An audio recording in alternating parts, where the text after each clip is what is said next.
இயேசு கிறிஸ்துவின் இனிய நாமத்தில் உங்களுக்கு என் வாழ்த்துக்களை தெரிவித்துக் கொள்கிறேன். ஒரு வார்த்தை சொன்னால் போதுமே சேனலின் 114வது செய்திக்கு உங்களை அன்புடன் வரவேற்கிறேன். பிரியமானவர்களே, ஒவ்வொரு மனிதனும் கண்டிப்பாக தெரிந்து கொள்ள வேண்டிய மிக முக்கியமான ஆவிக்குரிய ஆன்மீக காரியங்களை இந்த யூடியூப் சேனலில் பார்த்து கொண்டிருக்கிறோம். அவற்றில் நல்ல தேசமாகிய கானான் தேசமும் உள்ளடங்கும். கடந்த 32 செய்திகளின் மூலமாக கானான் தேசத்தின் நன்மைகளையும் பலங்களையும் மற்றும் கானான் தேசத்திற்குள் நுழைய நாம் கடைபிடிக்க வேண்டிய சில அடிப்படை கோட்பாடுகளையும் பார்த்தோம். அவைகள் நல்ல தேசத்தை உடைமையாக்க தேவையான நேர்மறையான அம்சங்களையும் அதற்கு தடையாக உள்ள எதிர்மறையான அம்சங்களையும் பற்றி பேசுகிறது. அதன் தொடர்ச்சியாக இந்த செய்தியில் நல்ல தேசத்தை உடைமையாக்க தடையாக உள்ள 3வது எதிர்மறையான காரியத்தை பற்றி பார்க்க போகிறோம். ஏனென்றால் நாம் நேர்மறையான காரியங்களை மாத்திரமல்ல, எதிர்மறையான காரியங்களையும் பார்த்தால் மாத்திரமே ஆவிக்குரிய வாழ்க்கையில் முன்வைத்த காலை பின் வைக்காமல் தொடர்ந்து முன்னேறி செல்ல முடியும்.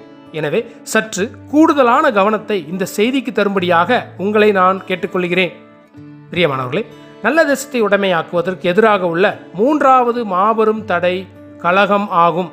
மீண்டும் சொல்கிறேன், 3வது எதிர்மறையான காரியம் தேவனுடைய அதிகாரத்திற்கு எதிராக கலகம் செய்வது. தேவனுடைய அதிகாரம் மற்றும் அதை செயல்படுத்துவது என்பது மோசேக்கு தேவனால் தரப்பட்டிருந்தது. எனவே யாராவது மோசேக்கு எதிராக என்ன செய்தாலும் அது மோசேயின் அதிகாரத்திற்கு எதிராக செய்வதாகும். அது தேவனுக்கு எதிராக செய்வதற்கு சமம். அப்படிப்பட்ட 2 சம்பவங்களை இங்கு மேற்கோள் காட்ட விரும்புகிறேன். ஒன்று, மோசேயின் மூத்த சகோதரியாகிய மிரியாமும் மூத்த சகோதரனான ஆரோனும் மோசேக்கு விரோதமாக கலகம் செய்தது. 2வது, கோராகு மற்றும் அவனுடைய கூட்டத்தார் மோசேக்கு எதிராக கலகம் செய்தது. பின்வரும் வசனங்களை வாசிப்போம். என்னாகமம் 12:1.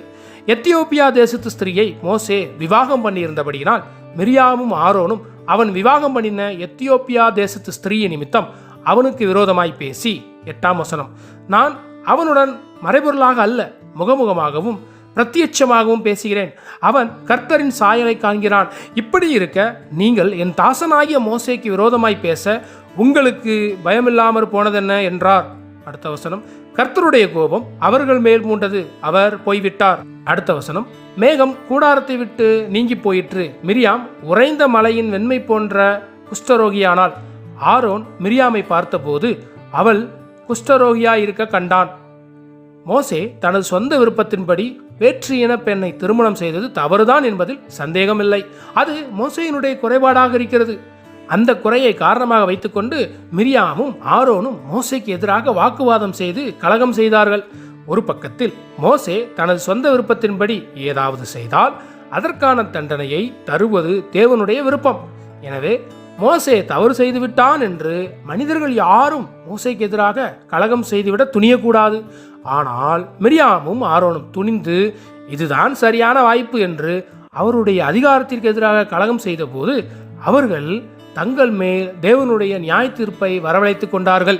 உடனே மிரியாமுக்கு குஷ்டரோகம் வந்தது. அதற்கு பின்பு மிரியாம் குணமடைந்தாலும் அவள் வனாந்திரத்திலேயே மரித்தாள் என்று பார்க்கிறோம். என்னாகும் 20:1. இஸ்ரவேல் புத்திரரின் சபையார் எல்லாரும் 1ஆம் மாதத்தில் சீன் வனாந்திரத்திலே சேர்ந்து ஜனங்கள் காத்தேசிலே தங்கியிருக்கையில் மிரியாம் மரணமடைந்து அங்கே அடக்கம் பண்ணப்பட்டாள். பிரியமானவர்களே, தேவன் எல்லாரையும் நல்ல தேசத்திற்குள் கொண்டு செல்ல வேண்டும் என்று விரும்பினார். யாரையும் வனாந்திரத்தில் கைவிட விரும்பவில்லை. ஆனால் அவரவர்கள் செய்த தவறு நிமித்தம் நியாய தீர்ப்பை தேவனிடமிருந்து பெற்று வனாந்திரத்திலேயே மரித்து போனார்கள் என்று பார்க்கிறோம். எனவே கலகம் என்பது தேவனுடைய அரசாங்கத்திற்கு அதிகாரத்திற்கு எதிராக இருப்பதினால் நாம் மிகவும் ஜாக்கிரதையாக இருக்க வேண்டும். இது நமக்கு இன்று தரப்பட்ட எச்சரிப்பாக இருக்கிறது. பிரியமானவர்களே, இதில் நாம் பார்க்க வேண்டிய 2 காரியங்கள் இருக்கிறது. ஒன்று, நமக்கு முன்பாக நம்மை வழிநடத்தியவர்கள் யாராக இருந்தாலும் அவர்களும் மனிதர்கள்தான். இந்த பூமியில் பூரணமான மனிதர்கள் யாரும் இல்லை. ஆக நிச்சயமாக அவர்கள் ஏதாவது ஒன்றில் குறைபட்டிருப்பார்கள். எனவே அவர்கள் ஏதாவது தவறு செய்தால் அதை காரணம் காட்டி நாம் துணிந்து அவசரப்பட்டு ஆர்வ கோளாறினால் அவர்களை ஒரு நாளும் நியாயந்திருக்கக்கூடாது. இப்படிப்பட்டவர்களின் தவறு நமக்கு முன்பாக வைக்கப்பட்ட ஒரு ஆவிக்குரிய பரீட்சையாகும். இன்று இந்த உலகம் ஒருவர் செய்யும் தவறை சுட்டிக்காட்டி குற்றம் கூறி அவர்களை நியாயந்தீர்க்க ஏங்கிக் கொண்டிருக்கிறது. அதையே ரட்சிக்கப்பட்ட விசுவாசியம் செய்வார்களா? சற்று சிந்தித்து பாருங்கள். வசனம் சொல்லுகிறது, 1 கொரிந்தியர் 4:5. ஆனதால் கர்த்தர் வருமளவும் நீங்கள் காலத்துக்கு முன்னே யாதொன்றை குறித்தும் தீர்ப்பு சொல்லாதிருங்கள். இருளில் மறைந்திருக்கிறவர்களை அவர் வெளியரங்கமாக்கி இருதயங்களின் யோசனைகளையும் வெளிப்படுத்துவார். அப்பொழுது அவனவனுக்குரிய புகழ்ச்சி தேவனால் உண்டாகும். 2 கொரிந்தியர் 5:10.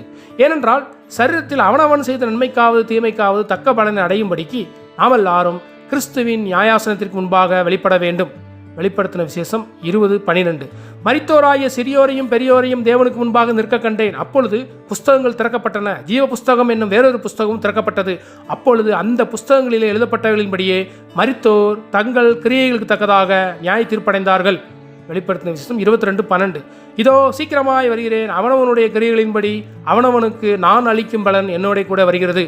எனவே பிரியமானவர்களே, தேவனுக்காக இதை செய்தேன், அதை செய்தேன், இதை இழந்தேன், அதை இழந்தேன் என்றெல்லாம் கூறிவிட்டு என் பக்கத்தில் எல்லாம் சரி என்று கடைசியாக நம்மை அறியாமல் நம்மை வழிநடத்தினவர்களையோ அல்லது சபை நிர்வாகத்தில் உள்ளவர்களையோ அல்லது சபை ஊழியர்களையோ குறை சொல்வதை நாம் தவிர்த்து விட வேண்டும். ஒரு பக்கம் நமக்கு அது ஒரு டெஸ்டாக இருக்கிறது. அதாவது மற்றவர்களின் தவறு நமக்கு ஒரு ஆவிக்குரிய பரீட்சை என்பதை பார்த்துவிட்டால் நாம் அவர்களுடைய தவறுகளுக்காக அவர்களிடம் வாக்குவாதம் செய்யாமல் ஜெபிப்போம். மறுபக்கத்தில் நாம் தேவனுடைய நியாய தீர்ப்பிலிருந்து நம்மை பாதுகாத்துக் கொள்வோம். இது மிக மிக முக்கியமான குறிப்பு. எனவே நாம் யாரையாவது விமர்சிக்க விரும்பினால் உடனடியாக மனம் திரும்ப வேண்டும். அதுபோல நம்மோடு இருக்கக்கூடியவர்கள் யாரையாவது விமர்சிக்க ஆரம்பித்தால் உடனடியாக அவர்களை தடுத்துவிட வேண்டும். இங்கு அவர் செய்தது தவறு, நான் சொல்வதுதான் சரி என்று சரியா தவறா என்பதற்கு போட்டி ஒன்றும் வைக்கப்படவில்லை. ஏனென்றால் சரியா தவறா என்பது சாத்தானின் வழியாக சாத்தானிய கோட்பாடாக இருக்கிறது. ஏதேன் தோட்டத்தில் ஆதாமும் ஏவாளும் புசித்த கனியின் விருட்சம் நன்மை தீமை அறியத்தக்க விருட்சம் என்று தான் அழைக்கப்படுகிறது. எனவே நன்மையும் தீமையும் சாத்தானிடம்தான் இருக்கிறது. எனவே சரியோ தவறோ இரண்டும் நமக்கு வைக்கப்பட்ட ஒரு கண்ணி, ஒரு டிராப் என்று நாம் புரிந்து கொள்ள வேண்டும். தேவனை பொறுத்த வரைக்கும் நன்மையும் தவறுதான், தீமையும் தவறுதான். தேவனை பொறுத்தவரை தெய்வத்துவம் மாத்திரமே ஏற்றுக்கொள்ளப்படும். சரியா தவறா என்ற எதுவும் ஆவிக்குரிய வாழ்க்கையில் கிடையாது. ஏனென்றால் சரி தவறு என்பது ஒரு மனிதனுடைய சூழ்நிலையின்படியான வயதின்படியான ஒரு தற்காலிக முடிவாக இருக்கிறது. உதாரணத்திற்கு நாம் 20 வருடத்திற்கு முன்பதாக சரி என்று நினைத்த காரியம் இப்பொழுது நமக்கு தவறாக தோன்றுகிறது. அதுபோல இன்று சரி என்று தோன்றக்கூடிய காரியம் நாளை தவறாக தோன்றலாம். எனவே சரி தவறின்படி நாம் வாழவே கூடாது. சரி தவறின்படி வாழக்கூடியவர்கள் தங்களை அறியாமல் சாத்தானிய கோட்பாட்டுக்குள் தங்களை வைத்துக் கொள்கிறார்கள்.